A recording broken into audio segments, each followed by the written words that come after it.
Salut les complotistes, aujourd'hui je vous en parler du piège de l'ESMIC et comment actuellement avec l'inflation et une possible monte du SMIC, on peut se trouver dans des effets de deuxième tour, lesquels c'est la folie inflationnaire, c'est-à-dire qu'il y a les salaires qui montent, vu que les salaires montent, il y a les prix qui montent, vu que les prix montent, les salaires montent, du coup, voilà, c'est ce qui s'appelle en économie les effets de deuxième tour. Bon, du coup, je voulais commencer par la situation des SMIC, qui aujourd'hui en France, je me l'ai noté, on est à 1589,47 en brut, d'accord. Et la question, c'est pourquoi on met cette tarif. Si on écoute certains, pourquoi on ne les met pas à 3000 ou à 5000?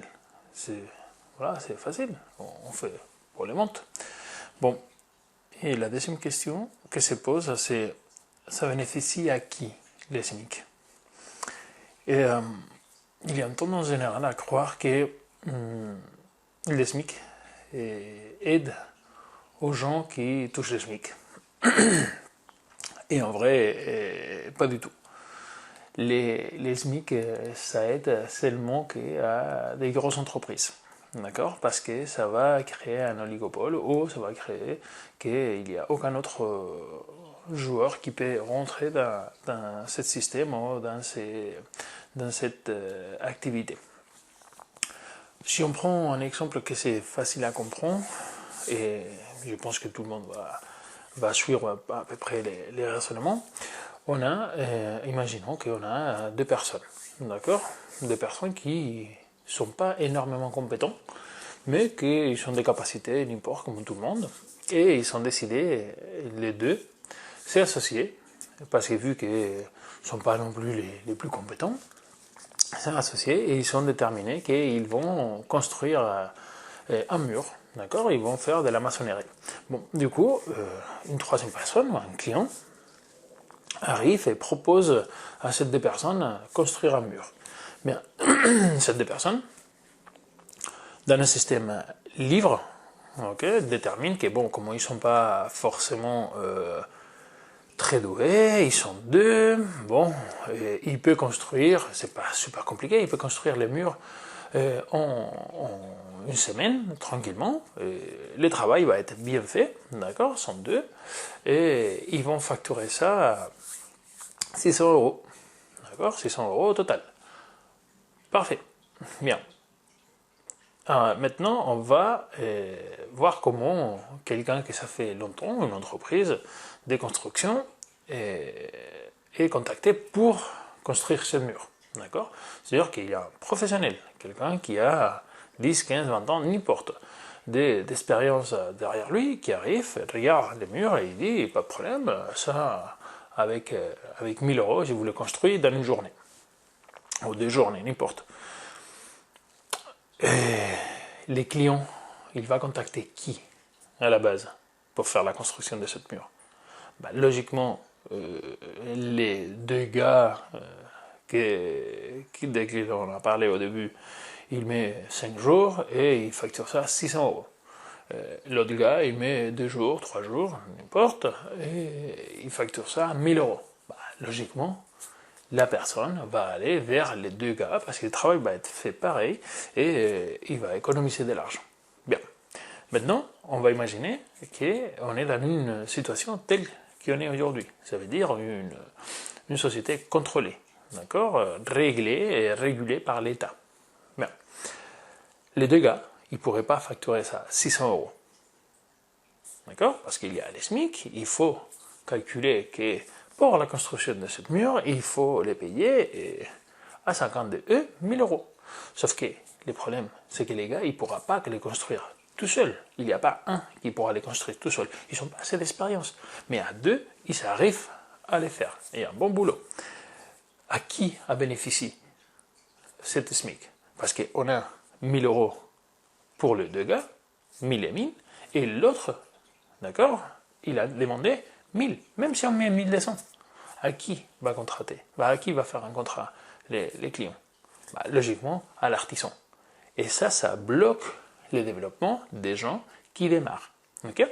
Quand on va en entreprise et les gens ils nous disent ah bah je suis désolé, votre profil c'est intéressant, mais on veut quelqu'un avec de l'expérience. Qu'est-ce qu'ils sont en train de dire? Ils sont en train de dire tout simplement, vous, avec les salaires qu'on va vous payer, même si c'est le SMIC, vous n'êtes pas assez rentable pour l'entreprise parce que vous ne pouvez pas développer les compétences que nous, on veut.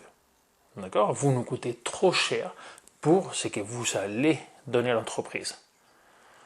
Par contre, l'entreprise préfère payer, au lieu de 1500 brut, préfère payer 1800 brut ou 2000 brut à quelqu'un qui est déjà opérationnel et qui lui permet de gagner de l'argent. Si on retire cet SMIC, d'accord? Si on va vers une économie libre, libérale, ça permettra quoi? Ça permettra que moi, un travailleur, je n'ai pas besoin, je suis adulte, je n'ai pas besoin que quelqu'un vienne à me dire combien il faut que je facture pour mon travail. De la même façon que je n'ai pas besoin de quelqu'un qui me dit à combien je vais vendre cette verre. D'accord? Au bon coin. Il n'y a personne qui règle ça pour l'instant. Du coup, si ça m'appartient, mes heures m'appartiennent, ma vie m'appartient, pourquoi il faut que quelqu'un vienne régler combien moi je veux? C'est l'offre et la demande. On est en train de le voir aux États-Unis, comme la situation fait qu'il n'y a plus du tout de main-d'œuvre. Il y a presque 100% d'emploi. Il n'y a pas de chômage. C'est un chômage technique qui s'appelle, où il y a un pourcentage que c'est les temps de transition ou de mobilité entre un État ou l'autre, ou entre un travail et autre. Mais on a vu qu'il y a plein d'emplois. D'accord? C'est qu'eux, ils considèrent plein d'emplois. Parce que ce pourcentage est minime.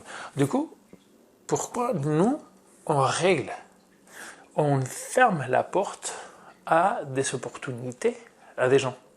Si quelqu'un veut développer une activité, laquelle au démarrage, elle n'est pas forcément très rentable, soit pour lui-même, soit pour l'entreprise, pourquoi on les oblige à avoir un minimum?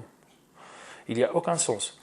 Chose qui enchaîne, comme je vous disais au début, avec la situation qu'on a d'inflation.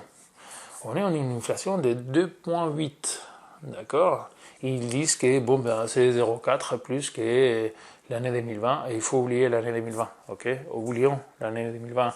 L'année 2020, il n'y avait pas de règles économiques, on a fait tout le possible pour sauver l'économie, entre guillemets, parce que bon, c'était pour sauver les grosses entreprises, et créer des entreprises zombies, que les jours que les stimulus de l'Union européenne et de l'État, à l'occurrence avec les Next Generation EU, va s'arrêter. Ils sont en train de parler 2023, mais bon, à voir. On va voir pas mal des entreprises faire faillite parce qu'ils sont en train de gagner de l'argent grâce à cet stimulus. Mais bon, bref, ça c'est notre situation. Et si on rentre dans cette spirale inflationniste, que c'est on monte des prix, les prix montent, du coup il faut monter les salaires, mais quand on parle des salaires, il faut monter tous les salaires. Ça va monter les SMIC, ça va monter, les gens ils vont demander du privé, les entreprises vont monter le salaire, et vu qu'ils montent les salaires, ils ont besoin de récupérer logiquement ce bénéfice, et du coup ils montent les prix. On va rentrer, sauf si les taux d'intérêt montent, que, encore une fois, jusqu'au présent, il n'y a aucune information sur les sujets que ça va monter. Allemagne, avec les changements des gouvernements, bref, on va voir ce qu'il fait.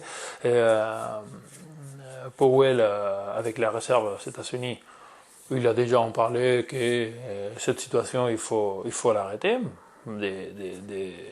d'inflation et taux d'intérêt, mais bon, encore une fois, on va voir ça, et va faire que ça monte, et il va arriver les effets des deuxième tour, que vraiment, ça tue une économie. Du coup, pour conclure, arrêtons d'intervenir dans la vie des gens. D'accord? Les gens, ils sont adultes, et on a tous appris de nos erreurs. Si on ne permet pas de faire des erreurs, jamais on va apprendre. Du coup, il faut arrêter d'être paternaliste et penser que les gens sont très intelligents pour botter tous les 5 ans, mais ils ne sont pas assez intelligents pour gérer sa vie. Du coup, arrêtons. Prochaine vidéo, je voudrais vous en parler de la caisse de retraite. Comment c'est vraiment un piège. Mais bon, bref, je vous avance des sujets, c'est la retraite. D'accord? Bon, bah, je vous dis à bientôt, les complotistes. Merci, au revoir.